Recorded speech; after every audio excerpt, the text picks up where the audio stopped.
Hi friends, welcome back to Farm 812. I'm so glad to see you again today.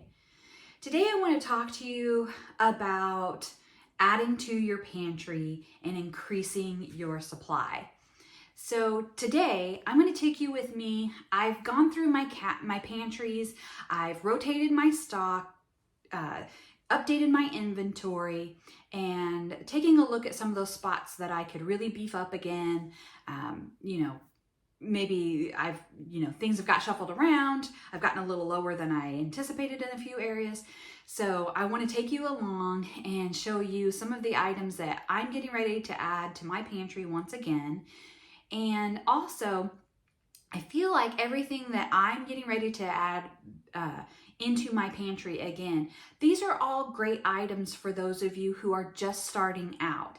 If you are not really sure where to start in building your pantry, maybe you've considered doing so for quite some time, you've just not taken that leap of faith yet, then come along with me today and take a look at many of the items that I will be adding into our pantry. Again, these are just items that I've gotten a little low on, but I think they work great for someone who's just starting out. And if you see a few items that we use in our family that you wouldn't in yours, that's quite all right. Make small adjustments where you need to make sure that it works for you and your family. Only be adding to your pantry those food items that you know that you'll eat and enjoy. If you are not crazy about Brussels sprouts, it doesn't make much sense to add them to your pantry just to have a food item on hand.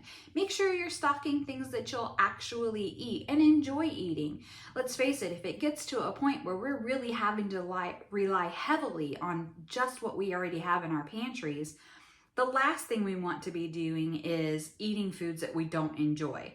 Let's just make that part of our journey at that point a little easier, and let's enjoy what we're doing.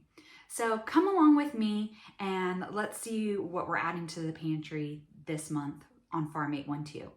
I'll see you soon. Okay, guys, I headed to the local Walmart for these purchases. So come along with me, take a look, and see what we've added to the pantry this month. I started with 2 of these minced garlic jars. We add this to a lot of recipes, guys, so plop that in the cart there. I grabbed an entire flat of cut green beans. And don't forget about your condiments, guys. I grabbed 2 of the Yum Yum sauce. We use this frequently as well in a lot of our recipes. I'm grabbing 4 boxes of instant mashed potatoes. Sometimes we just want to keep it easy, guys, so I'm adding that as well. All of these wonderful bean options.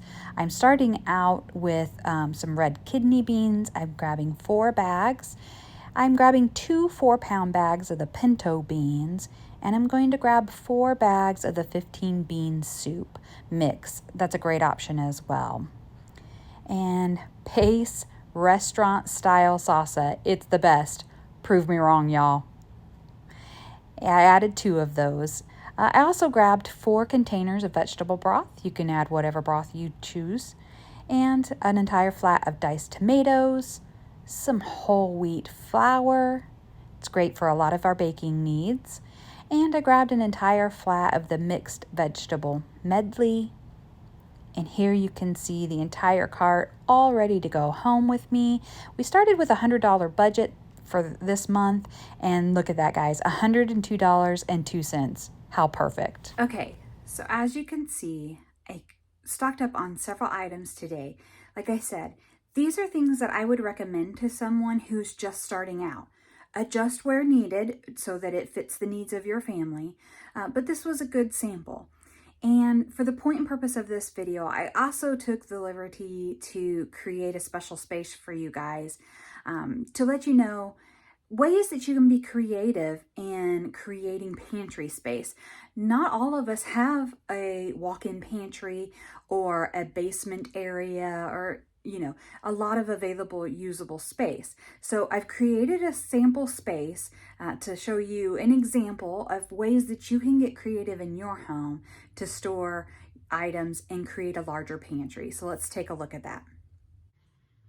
Okay, so as you can see, I just have a simple shelving unit here that I have placed in a spare room in my home. And this is a great way to get creative with available space in your home if you don't have a lot of pantry space. If you do, I'm envious. I do have to be creative in some ways in my own home.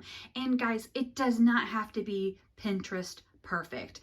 The food that you have on hand will feed you just as well out of something simple created like this as it would if you had a beautiful Pinterest ready pantry. Gosh, can we normalize just having regular normal spaces in our home?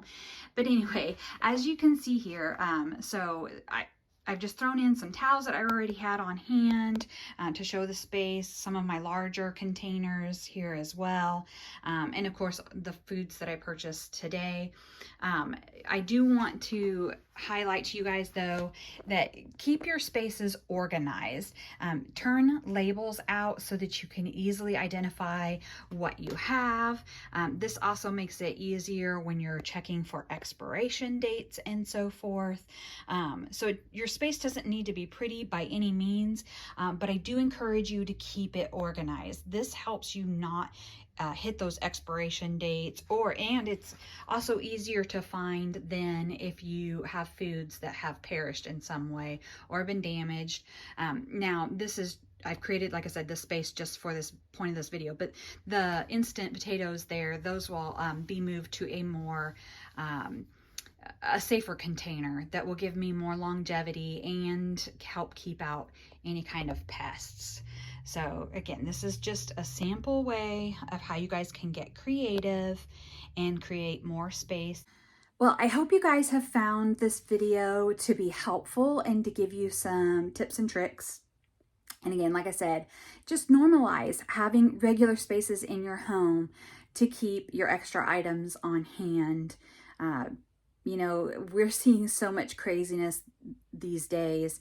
I really, like I said, I will probably continue to say it in my videos from here on out. I completely expect this presidential election year to just create even more chaos than what we've already seen. Guys, be prepped, be ready, have a plan, and know what you and your family are going to do if things do get a little bit crazy for a while. If there comes a time that you can't get items from a store, you can't get money from the bank, you can't get gas from the gas station, have a plan in place. Be prepared. Always stay one step ahead. I don't even know what they're calling it now, if it was some sort of update that took down, our internet access to things, it was downing planes and banks were closed. It was just some chaos. And guys, that's how quickly something can occur. So I want you to be prepped. I want you to be ready. And when so if something like that happens, you have no cause for panic because you're already ready for things. Guys, keep adding to that pantry. Be wise. Don't panic buy. Add a little bit at a time. If you can do large quantities at one time, I encourage you to do that. But if you can't, start small. Start with $5, even if that means you're adding just one item to your pantry. If you haven't already, guys, please hit that subscribe button. Like I said, it's free for you and it really helps me. And until the next video, I'll be praying for you.